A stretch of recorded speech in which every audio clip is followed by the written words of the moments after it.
I'm going to teach you how to play a game called Roll a Fraction. And in order to play, you need a Roll a Fraction sheet. You need a pen, something to write with, one die.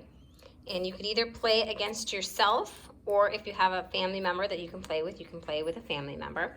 And it might also be helpful to have an app called Fractions, which I'll talk to you about later. And that should be on your iPad in your app catalog if you don't already have it downloaded.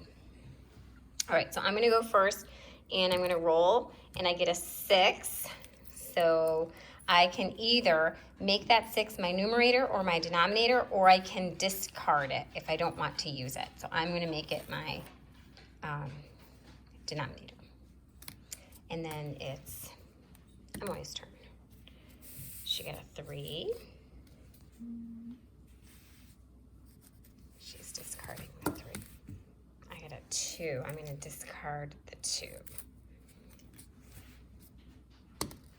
Emily got a 2.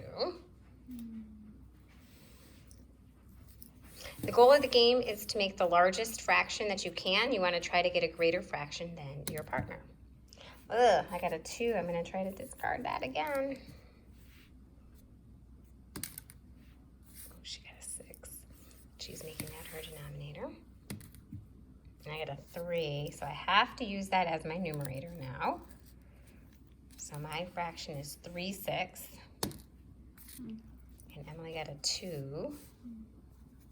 No, you can't discard it again. You have to use it. I already had a 2 there. You have to use that. Okay, so she has 2/6. So then we have to decide who has the bigger fraction. Is 3/6 bigger than 2/6? Well, I know that 3/6 is bigger than 2/6 because 3/6 is more than 2/6.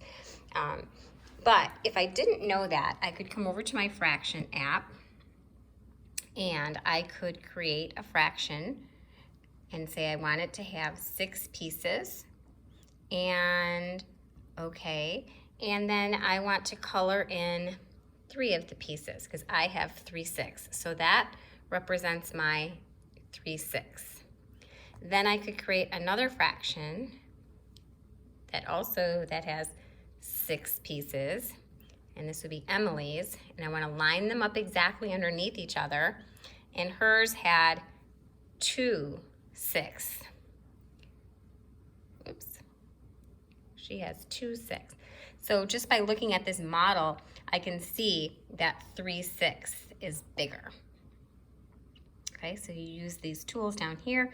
You can add a fraction bar, tell how many pieces based on your denominator, say okay, that creates your little fraction bar, and then to fill in the color, you would just tap a color and then tap how many of the pieces you want to fill in. So that fraction that I just made there would represent 3/4. And so you can play 1, 2, 3, 4, 5, 6 rounds, and then you see each time you can see who wins that round. Remember, the goal is to have the greater fraction. So in this round, I won that round. Have fun playing Roll a Fraction.